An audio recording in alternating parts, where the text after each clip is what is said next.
हाय दोस्तों, आपका स्वागत है टीच वेल इन बिहार में। आज हम संप्रेषण का लेक्चर नंबर 13 देखने जा रहे हैं।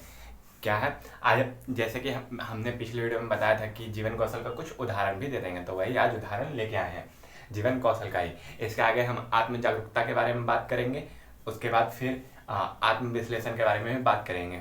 होप सो इसी लेक्चर में हो जाए। चलिए स्टार्ट करते हैं लेक्चर।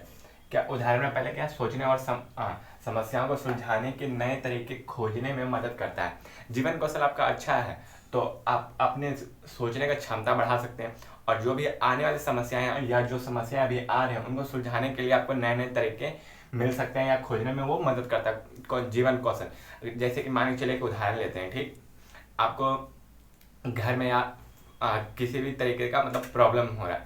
ठीक, वहाँ पे आपको खोजना है, सोचना है कि हाँ कौन कौन सा तरीका है, कौन कौन सा तरीका नहीं है कि हमको ये काम आसानी से हो जाए, और थोड़ा सा या लॉन्ग प्रोसेस जो भी है।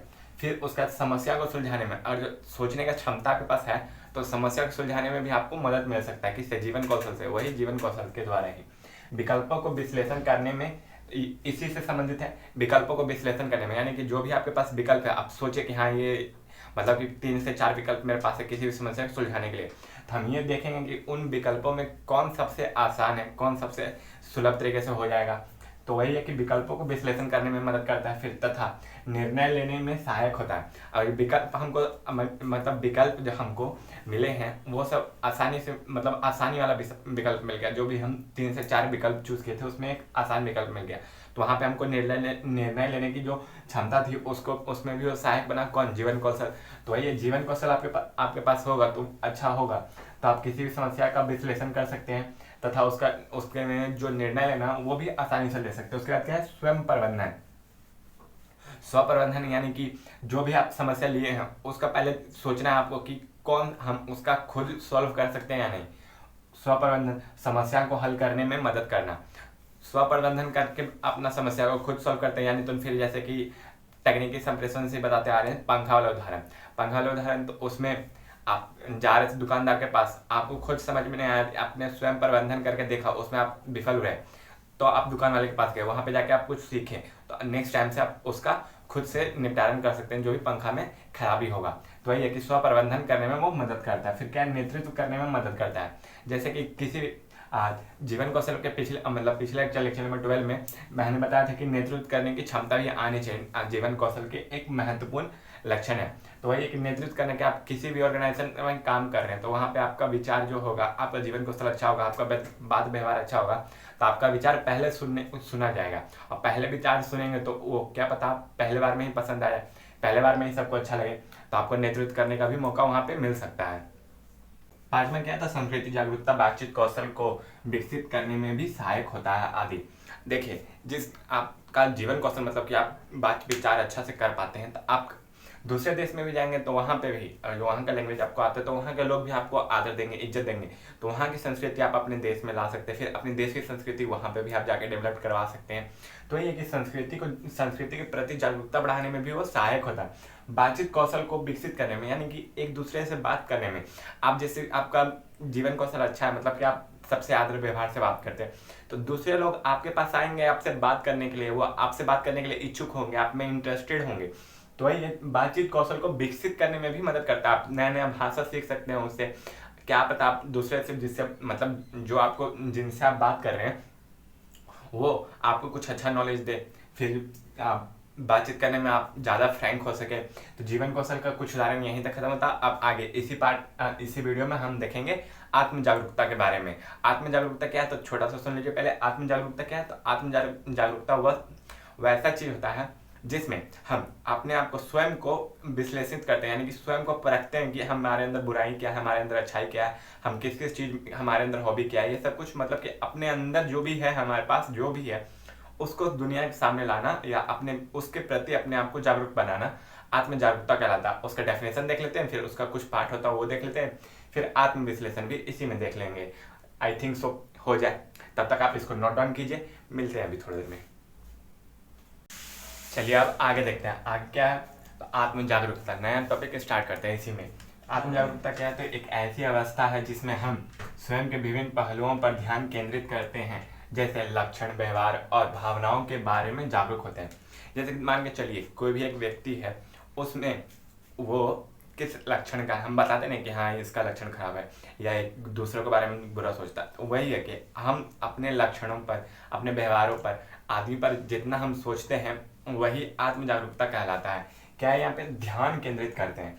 यहाँ पे मेन टॉपिक क्या है, तो ध्यान केंद्रित करते हैं, उसी ध्यान केंद्रित करते हैं। जैसे लक्षणों, व्यवहार और भावनाओं के बारे में जागरूक होते हैं, तो वही है मतलब कि अपने जो लक्षण है, व्यवहार है, भावनाएं हैं, उनके बारे में हम जागरूक होते हैं जिस तरीके से, उसी को आत्म जागरूकता करते हैं। ये तो एक डेफिनेशन हुआ। दूसरे डेफिनेशन के अनुसार क्या है, तो आत्म जागरूकता आपकी अपनी जरूरतों, इच्छाओं, सफलताओं, आदतों और आपसे जुड़ी सभी चीजों को समझने के बारे में होती है। इस लाइन में स्पष्ट कहा गया कि आपकी अपनी जरूरतों और इच्छाओं, आपका क्या जरूरत है आपको यह समझना चाहिए, आपकी क्या इच्छा है, किस चीज़ के लिए आप आगे पढ़ना चाहते हैं, आपकी क्या इच्छा है, वो सब समझना चाहिए आपको। फिर सफलताओं और आदतों, असफलताओं, सफलताओं और असफलताओं भी होगा, सॉरी, सफलताओं मतलब कि आपने किस किस चीज़ के बारे में सफलता प्राप्त कर सकते हैं, क्या चीज़ आपने सफल रूप से काम किया, आपने आपका जो सफलता है वो किस किस चीज़ पर डिपेंड करता है वो। फिर आदतों पर, आपके आदतों पर, आपका आदत कौन कौन सा है, क्या क्या है, क्या क्या नहीं है, वही आपका आदत आपसे जुड़ी सभी चीज़ों को समझने के बारे में होती है। क्या, तो आत्म जागरूकता। फिर क्या है, आत्म जागरूकता तो हमारे पास होना चाहिए, लेकिन उसका महत्व क्या है वो देख लेते हैं।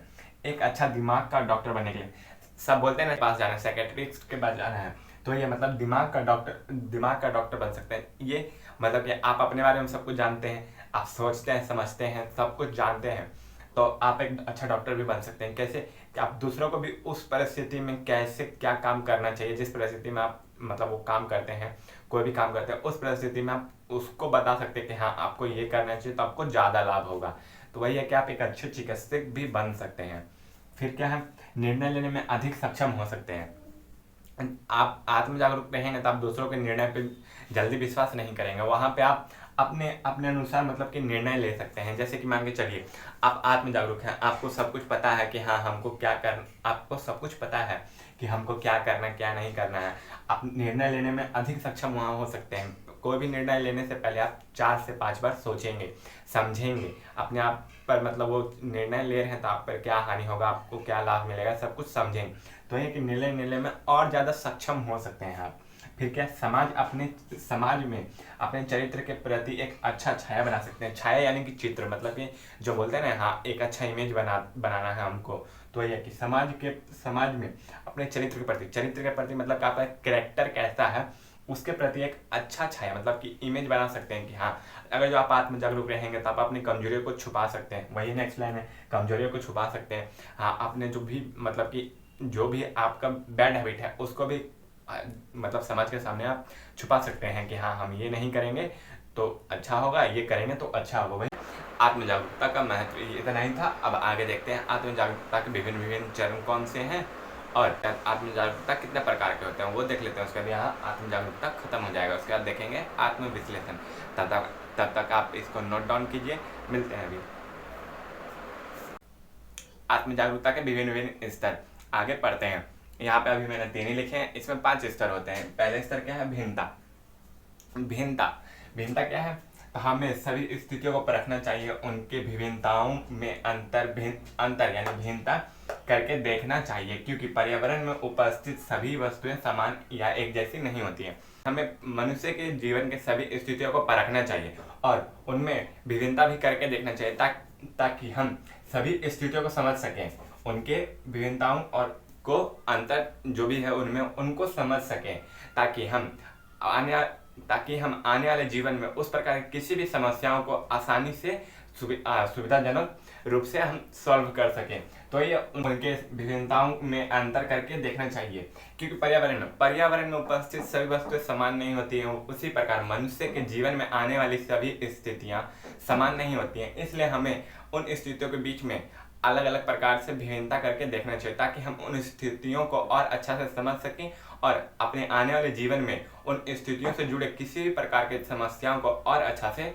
सुविधाजनक रूप से हम सॉल्व कर सकें। उसके बाद सेकंड क्या है, स्थिति क्या है, तो आत्म जागरूकता का यह स्तर हमारे उस अवस्था को प्रदर्शित करता है जहां हम अपने आप को किसी दूसरे व्यक्ति की जगह पर रख उसकी स्थितियों को समझने का प्रयास करते हैं। आत्म जागरूकता वही है कि हम किसी दूसरे का भी मतलब जो भी है समस्या उसको समझ सकें। तो इस स्थिति में क्या कहता है आत्म जागरूकता के इस तरह उस स्थान को प्रदर्शित करता है जहां हम अपने आप को मतलब जो स्वयं को किसी और जो दूसरा व्यक्ति प्रॉब्लम में है उसके स्थान पर रख के उसके समस्याओं को समझने का प्रयत्न करना चाहिए हमें। वही है कि उसके समस्याओं व्यक्ति की जगह पे रह के उसकी स्थितियों को समझने का प्रयत्न करना चाहिए कि वो कितना प्रॉब्लम में है, उसको किस प्रकार का प्रॉब्लम हो रहा है, या हम जो एक्शन लेने जा रहे हैं उससे उसको कितना फायदा या कितना नुकसान होगा, उस स्थिति को समझना चाहिए। फिर क्या है पहचान। आत्म जागरूकता का यह स्तर हमें अपने आप को पहचानने में सहायक होता है, हमारे अंदर की खूबियों को ढूंढने का मौका देता है।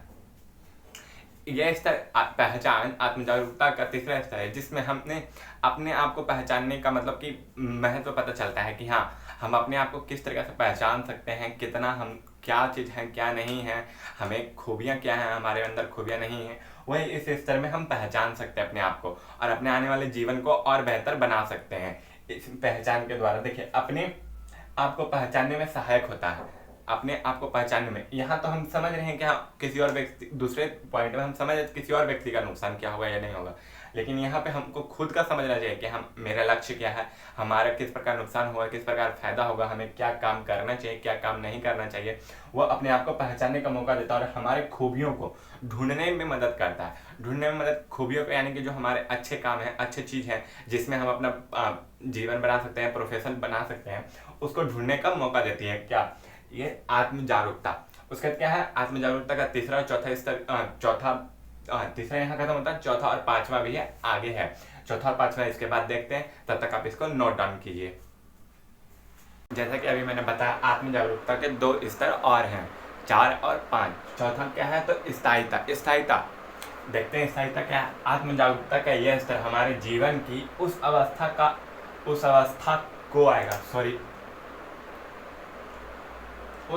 को बताता है जहां हम स्वयं के परिप्रेक्ष्य, इस वर्ड को याद रखिएगा, परिप्रेक्ष्य से अवगत हो चुके होते हैं और हमारे जीवन में स्थायिता आ चुका होता है।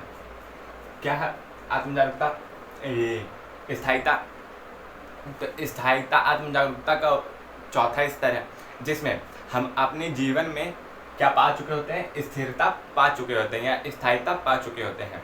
अपने परिप्रेक्ष्य यानी कि जो अभी बताया था इसके थोड़ी देर पहले मैंने तीसरा पहचान, तो वहाँ पे अपना परिप्रेक्ष्य यानी कि हमको क्या करना क्या नहीं करना, अपना पहचान हम कर चुके होते हैं, अपने परिप्रेक्ष्य को हम यहाँ पा चुके होते हैं इस स्तर में, और उसके अनुकूल हम अपने जीवन को ढाल चुके होते हैं और स्थिरता ला चुके होते हैं हम अपने जीवन में। हमारे आने वाले भविष्य में क्या होगा क्या नहीं होगा उससे हमें कोई मतलब नहीं होता है। हम अपने जीवन को एक स्थिर रूप से आगे बढ़ाते हैं, अपने जीवन में स्थिरता ला चुके होते हैं। एक सभ्य मनुष्य के रूप में हम अपने समाज में जगह बना चुके होते हैं जीवन को स्थिर करके। आत्मचेतना आत्म जागरूकता के इस स्तर पर हम अपने सभी चेतनाओं पर अंकुश लगा लेते हैं, अर्थात जितना है पर्याप्त है का विचार धारण कर लेते हैं। जब किसी व्यक्ति को आत्म जागरूकता मतलब जो भी उसके पास आत्म जागरूकता है उसमें महारत हासिल हो जाए, यानी कि उसको जितना है उतना ही है, बस उससे ज़्यादा नहीं चाहिए का भास हो जाए, या उसको उतना लग जाए कि नहीं हमको जितना है उतना ही चाहिए, उससे ज़्यादा नहीं चाहिए, अपने ऊपर वो फील कर ले, तब आत्म जागरूकता के इस स्तर पर सभी चेतनाओं पर देखिए चेतनाओं पर अंकुश मतलब कि वो अपने सभी चेतनाओं को क्या लाभ हानि ईर्ष्या द्वेष जो भी होता है सभी चेतनाओं पर वो अंकुश लगा चुका होता है। बस अब हमको कुछ नहीं चाहिए ऐसा, अर्थात जितना है पर्याप्त है का विचार वो अपने आप पर धारण कर चुका होता है। यहाँ पे वो अपने आत्म चेतनाओं पर अंकुश लगा के महारत हासिल करके एक बहुत अच्छा आदमी बन जाता है। यही था आत्म जागरूकता का स्तर। उसका देखते हैं आत्म जागरूकता के प्रकार। मनोवैज्ञानिकों के अनुसार आत्म जागरूकता के दो भाग होते हैं। कौन कौन से? पहला तो सार्वजनिक आत्म जागरूकता, दूसरा निजी आत्म जागरूकता। सार्वजनिक आत्म जागरूकता कुछ नहीं है। सार्वजनिक आत्म जागरूकता एक ऐसा आत्म जागरूकता है जिसमें हम समाज के सभी वस्तुओं को या समाज कल्याण को लेकर चलते हैं, निजी जो हमारे लिए होता है। इन दोनों का डेफिनेशन अभी देख लेते हैं और ये लेक्चर यहीं ख़त्म करेंगे। लेक्चर ऑलरेडी ज़्यादा लंबा हो चुका होगा, तो हम लेक्चर नंबर 14 में देखेंगे आत्म विश्लेषण, जो आगे एक टॉपिक बचा हुआ है। उसका यूनिट 2 का कुछ और टॉपिक बचे हुए हैं जिनको ख़त्म करके यूनिट 3 स्टार्ट करेंगे। चलिए दोस्तों, आप यहाँ आप नोट कीजिए, उसका आगे देखते हैं। जैसे कि अभी थोड़ी देर पहले हमने देखा कि आत्म जागरूकता के 2 प्रकार थे मनोवैज्ञानिकों के अनुसार। कौन कौन से? तो सार्वजनिक आत्म जागरूकता और निजी आत्म जागरूकता। तो उसी में आप देखते हैं सार्वजनिक आत्म जागरूकता क्या होता है। इस प्रकार की आत्म जागरूकता अक्सर तब उभरती है, मतलब तब आती है जब हम जानते हैं कि हमें देखा या मूल्यांकित किया जा रहा है, यानी कि हमें देखा जा रहा है या मूल्यांकित, यानी कि हमें समझा जा रहा है या परखा जा रहा है। जैसे प्रस्तुति देते वक्त या मित्रों के समूह में बात करते समय हम सार्वजनिक आत्म जागरूकता रखना चाहिए। हम जैसे कि किसी प्रकार का प्रस्तुति दे रहे हैं, सेमिनार वाला उदाहरण आपको याद होगा शायद। सेमिनार में हम मान के चलिए किसी प्रकार का प्रस्तुति दे रहे हैं, तो वहाँ पे हमारे हाव भाव को, हमारे बोलने के तरीका को और हमारे अंदर किस प्रकार का कॉन्फिडेंस लेवल है, आत्म जागरूकता किस प्रकार का है, उस चीज़ को मूल्यांकित किया जाता है सार्वजनिक मापदंडों के अनुसार। या हम अपने मित्रों के बीच में ही कहीं बहुत लंबे समय अंतराल के बाद मिल रहे हैं, तो हम उनसे किस प्रकार बात व्यवहार कर रहे हैं वही देखा जाता है।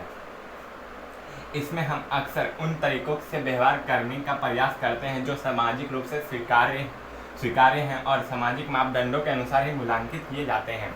जैसे कि मान के चलिए कि हमें समाज में मतलब किसी प्रकार का एक जगह बैठक हो रहा है किसी समूह का, वहाँ पे हम गए, वहाँ पे हमें आदर भाव से रहना चाहिए, लेकिन नहीं, हम अपना कुछ और विचार रख रहे हैं, हम मापदंडों पर उतर नहीं रहे हैं, वहाँ के नियम कानून को हम पालन नहीं कर रहे हैं, उड़दंग मचा रहे हैं। तो वही है कि उसके रूप में नहीं रहना चाहिए, हमें सामाजिक रूप से स्वीकार्य होना चाहिए, वैसा काम करना चाहिए, वैसा व्यवहार करना चाहिए। हमें वहाँ पे जाके हमें आदर स्वरूप बैठना चाहिए, सभी जितना भी मेंबर उपस्थित हो उनको हम आदर देना चाहिए, उनके प्रति हमको अपना भावनाओं को व्यक्त करना चाहिए कि हम क्या सोचते हैं, क्या समझते हैं। एक आदर भाव रूप से वहाँ पे रहना चाहिए, जो सामाजिक मापदंडों के अनुसार मूल्यांकित हो। ये नहीं कि मूल्यांकित हो, इसका कहने का मतलब है कि जैसे कि देखिए, आपका भाव व्यवहार अच्छा रहेगा तो आपका समाज में एक अलग स्थान बनेगा, वहाँ पे आपको ज़्यादा महत्व मिलेगा, तो यानी मूल्यांकित हो रहे हैं आप वहाँ पे। तो वही है, सामाजिक मापदंडों के अनुसार आप वहाँ पे बात व्यवहार कर रहे हैं। उसका नेक्स्ट टॉपिक क्या है? तो नेक्स्ट टॉपिक में है निजी जागरूकता। निजी जागरूकता में देखते हैं, इस प्रकार का आत्म जागरूकता अक्सर तब उभरती है जब लोग स्वयं के कुछ पहलुओं से अवगत हो जाते हैं, लेकिन केवल एक निजी तरीके से। जैसे कि देखिए, ये निजी आत्म जागरूकता अभी तक हम जितना भी आत्म जागरूकता के बारे में पढ़े हैं, बस इसको सार्वजनिक आत्म जागरूकता को छोड़ के सब इसी के अंदर आ जाता है। निजी आत्म जागरूकता तब होती है जब हम किसी खास चीज़ के लिए अपने आप को देखते हैं या अपने आप को परखते हैं कि हाँ, हम क्या हैं क्या नहीं हैं। हम अपने पहलुओं को, लक्षणों को, अपने गुणों को, अवगुणों को पहचानते हैं। आत्म जागरूकता का जो परिभाषा था वही लेके चलिए कि हम अपने आदतों को, लक्षणों को, गुणों को, अपनी कलाओं को, अपने हॉबीज़ को मतलब कि पहचानते हैं, अपने आप को जानने की कोशिश करते हैं। वही निजी आत्म जागरूकता होता है। कब? उसका शर्त भी है कब, लेकिन केवल एक निजी तरीके से डेट मीन्स मान के चले कि हम कुछ बनाना जा रहे हैं, हम एक ही बार में बहुत अच्छा बना देते हैं, 2 बार 3 बार 4 बार 5 बार प्रैक्टिस करते हैं, उसको और अच्छा बना रहे हैं। तो हमको ये पता चल गया कि हाँ, हमारा हॉबी क्या है, तो ड्राइंग है। हम पढ़ना चाह रहे हैं तो हम बुक आराम से पढ़ लेते हैं, सब कुछ आराम से उसमें एंजॉय करते हैं, तो हमारा हॉबी वहाँ पे बुक पढ़ना भी हो जाता है। हम अपने आप को विश्लेषित करके किसी और स्थान पर रख के सब कुछ अच्छा से समझ रहे हैं, तो हमारा हॉबी है। हमें उस जो भी चीज़ कर रहे हैं उसके प्रति हमें एक अच्छी समझ आ चुकी है, यानी कि हमें आत्म जागरूकता आ चुकी है। किस तरीके से? तो वो हम खुद करके देख रहे हैं। तो वही है, एक निजी, लेकिन केवल एक निजी तरीके से हमें आत्म जागरूकता आई। और उसके बाद सबसे अच्छा उदाहरण इसका क्या है? तो अपना चेहरा देखना, दर्पण में अपना चेहरा देखना एक अच्छा उदाहरण है निजी आत्म जागरूकता का। हम जब तक दर्पण में अपना चेहरा नहीं देखते तो हमें पता नहीं रहता कि हम कैसे दिख रहे हैं, कैसे नहीं दिख रहे हैं। हम जब दर्पण में अपना चेहरा देखते हैं तो हमें पता चलता है कि हाँ, हमारे बाल ठीक है, हम वेल मेंटेन है, मतलब ड्रेसिंग जो कोड है हमारा सब कुछ सही है। तब तक हमको पता नहीं चलता। तो वही है, पता चलने के बाद हमारे अंदर कॉन्फिडेंस आता है, यानी कि आत्म जागरूकता आती है कि हाँ हम सब कुछ सही है, हम आगे अब घर से या कहीं से भी प्रोसीड कर सकते हैं, निकल सकते हैं। तो वही आत्म जागरूकता, निजी आत्म जागरूकता तब हमारे ऊपर मतलब तब हमको समझ में आने लग जाता है।